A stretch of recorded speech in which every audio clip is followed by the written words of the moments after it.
అందరికీ నా వందనాలు. నాకు ఇచ్చిన ఈ అవకాశానికి అయ్యగారికి వందనాలు. ఒక చిన్న ప్రార్థన చేసుకుందాం.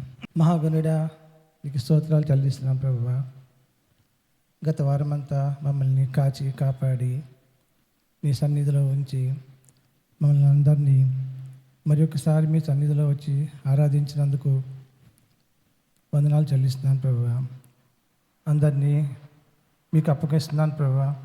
ఇదిగో ఈవేళ మేము నీ వాక్యాన్ని ధ్యానించుచుండగా నాతో మాట్లాడండి ప్రభువా. ఏది మాట్లాడినా ప్రభువా నీకే వందనాలు ప్రభువా. నీకే మహిమ ఘనత ప్రభువా. యేసు నామములో వేడుకుంటున్నా తండ్రి, ఆమేన్. మన చర్చిలో ఉన్న ఫాదర్స్ అందరికీ హ్యాపీ ఫాదర్స్ డే.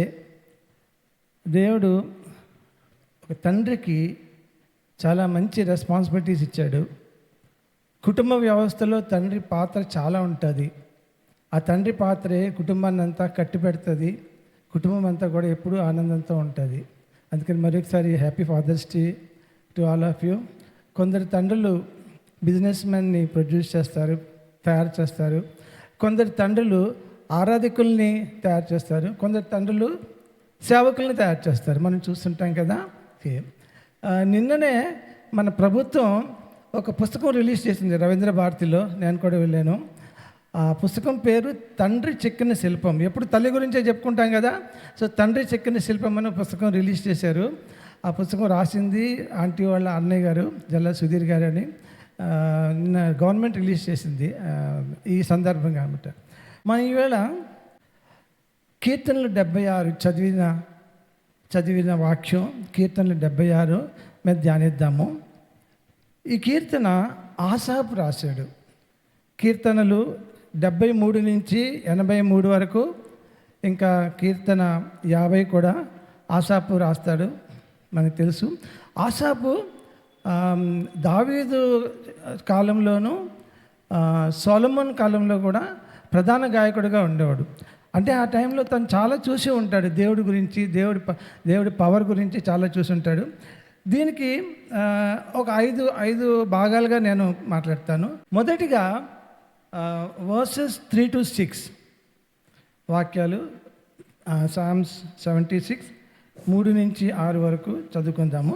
అక్కడ వింటి అగ్నిబాణములను, కేడెములను, కత్తులను, యుద్ధాయుధములను ఆయన విరగొట్టెను. దుష్ట మృగములుండు పర్వతముల సౌందర్యము కంటే నీవు అధిక తేజస్సు గలవాడవు. కఠిన హృదయములు దోచుకొనబడి ఉన్నారు, వారు నిద్ర నొంది ఉన్నారు. పరాక్రమశాలులందరి బాహుబలము హరించెను. యాకోబు దేవా, నీ గద్దింపునకు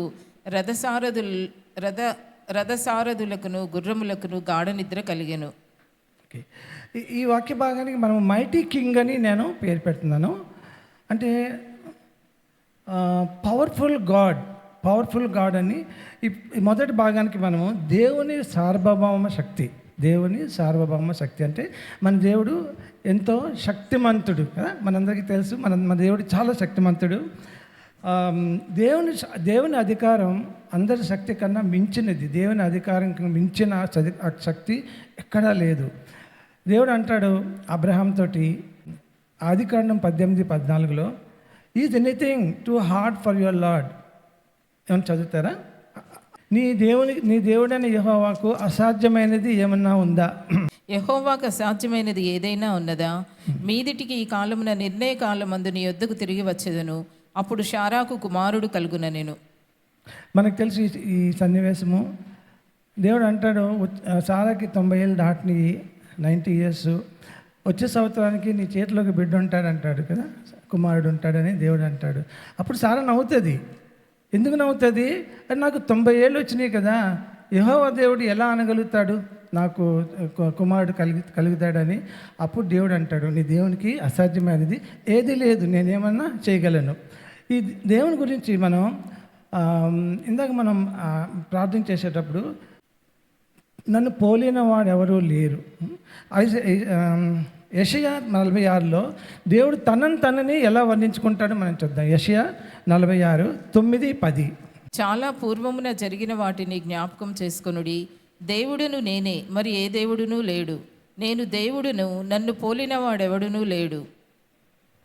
నా ఆలోచన నిల్చుననియు నా చిత్తమంతయు నెరవేర్చుకొనదననియు చెప్పుకొనుచు ఆది నుండి నేనే కలుగబో వాటిని తెలియజేయుచున్నాను, పూర్వకాలము నుండి నేనే ఇంకా జరగని వాటిని తెలియజేయుచున్నాను. ఇక్కడ దేవుడు అంటాడు, ఇంకా ఏ దేవుడు లేడు, దేవుడు నేనే, మరి ఏ దేవుడు లేడు, నన్ను పోలినవాడు ఎవరు లేరు, నేనే మహాదేవుడిని, పవర్ఫుల్ గాడ్ని, నన్ను పోలిన ఏ దేవుడు కూడా లేడు. తర్వాత నా ఆలోచనలు నిలుస్తాయి. దేవుడు ఆలోచనలు, దేవుడు ఏం ఆలోచిస్తాడో దేవుడు ఆలోచనలు అన్నీ కూడా నిలుస్తాయి. నేను కలుగబోవు అన్నిటినీ తెలియబోచున్నాను. దేవుడు కలుగబోయేవన్నీ తెలియజేస్తాడు. ఎవరి ద్వారా?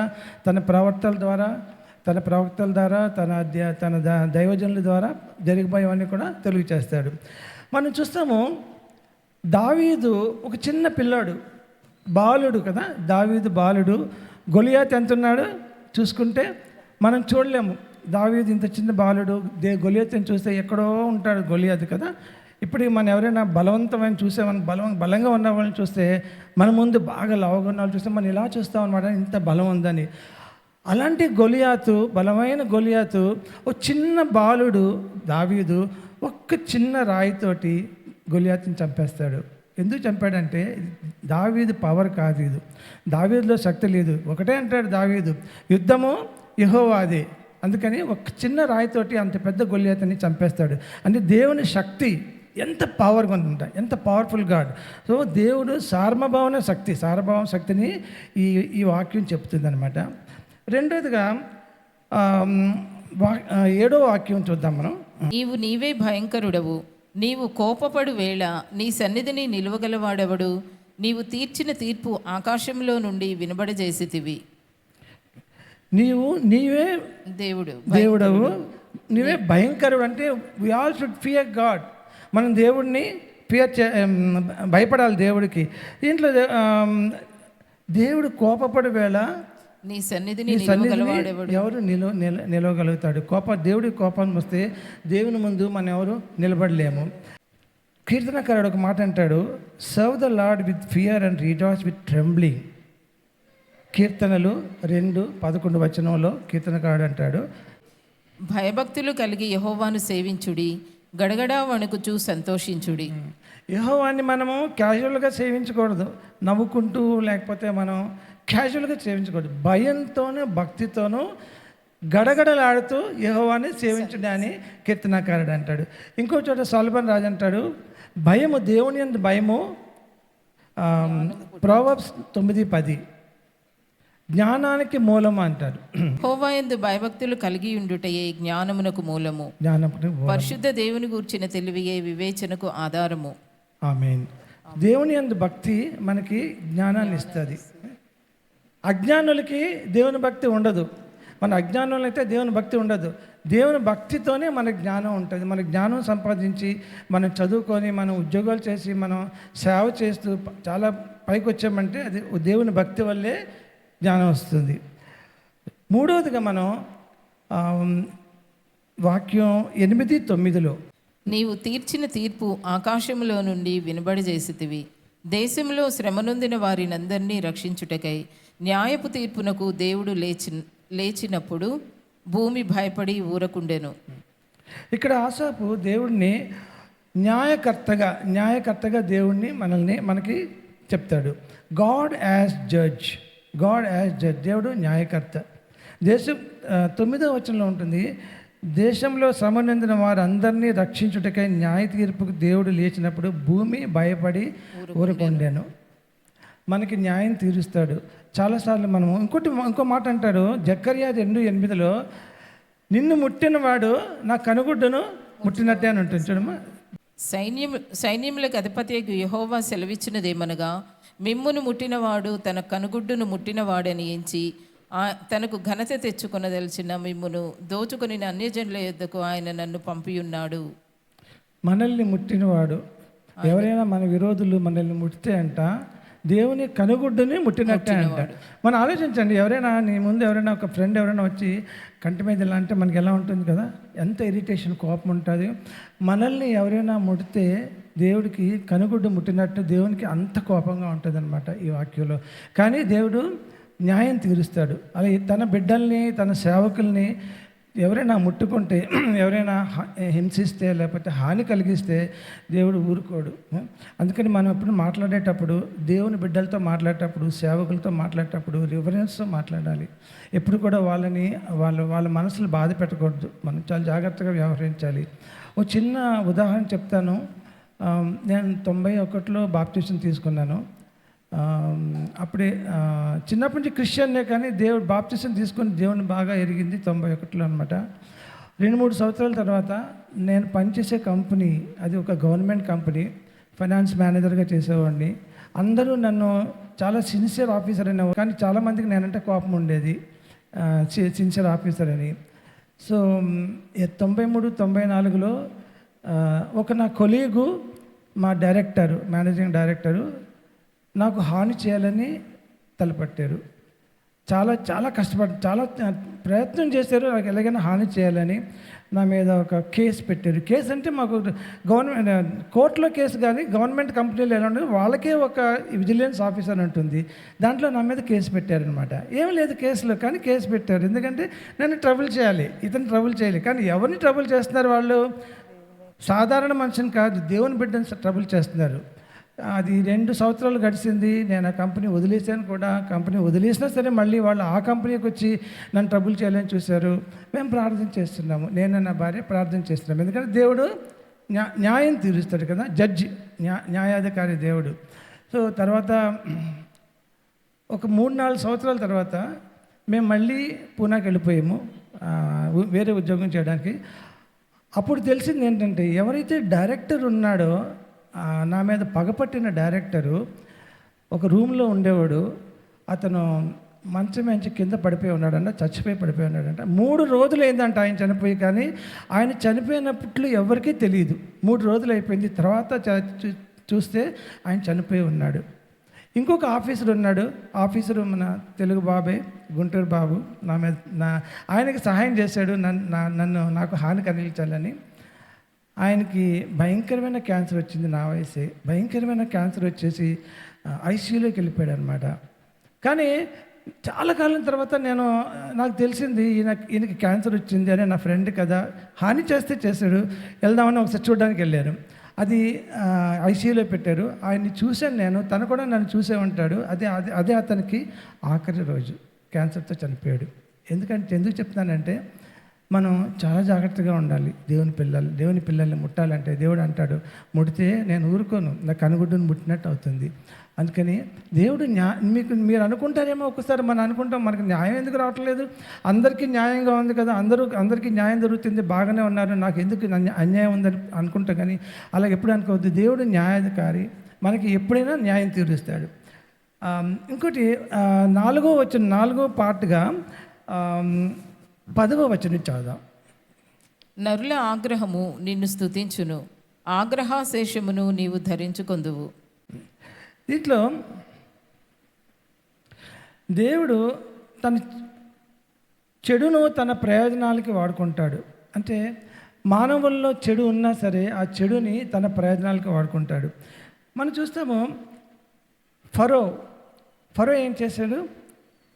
తన ఇశ్రాయేలీలకి హాని చేయడానికి ట్రై చేశాడు కదా, చాలా చెడు చేశాడు. వాళ్ళని చాలా ట్రబుల్ చేశాడు. ఆఖరికి ఏమైంది?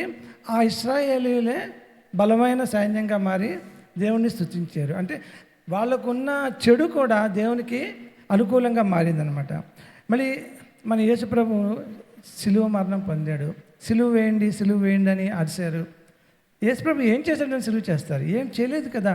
తన దేవుడు సిలువ వేయమన్నారు, ఆ సిలువ వేశారు. యేసుప్రభు చనిపోయి 3వ దినం లేచి వెళ్ళిపోయాడు. కానీ ఏమైంది? ఆ మహిమ ఆయన మీద వచ్చింది. మనందరం కూడా ఇప్పుడు ఆయన ద్వారా మనందరం రక్షింపబడి దేవునితో ఉన్నాం అనమాట. చెడు అయినా సరే ఆ చెడుని దేవుడు తన ప్రయోజనాల కోసం వాడుకుంటాడు. ఒకసారి ఏదో ఒక హాల్లో నేను మీటింగ్ అవుతుంది, పెద్ద హాల్ అని పూనాలో. అది బెనిహిన్ మీటింగ్ అయిన తర్వాత ఆయన హాల్. నా పక్కనే ఒక అతను కూర్చొని ఉన్నాడు. అతను చాలా గట్టిగా పాటలు పాడుతున్నాడు, హిందీ పాటలు పాడుతున్నాడు. నేను అడిగాను, నువ్వెవరు అంటే అప్పుడు చెప్పాడు, నేను ఒక హంతకుడిని, చాలా తప్పులు చేశాను, చాలామందిని హింసించాను నేను, కానీ ఇప్పుడు నేను దేవుడిలో ఉన్నాను అని స్తుతిస్తున్నాడు అనమాట. అంతలాంటి హంతకుడు, అంత భయంకరమైన హంతకుడు ఏమయ్యాడు? దేవుని స్థితిలోకి వచ్చింది. చెడు కూడా దేవుని ప్రయోజనాల కోసం ఉపయోగపడుతుంది. ఆఖరిగా 11 and 12, 11-12 వచనాలు. మీ దేవుడైన యెహోవాకు మ్రొక్కుకొని మీ మ్రొక్కుబడులను చెల్లించుడి.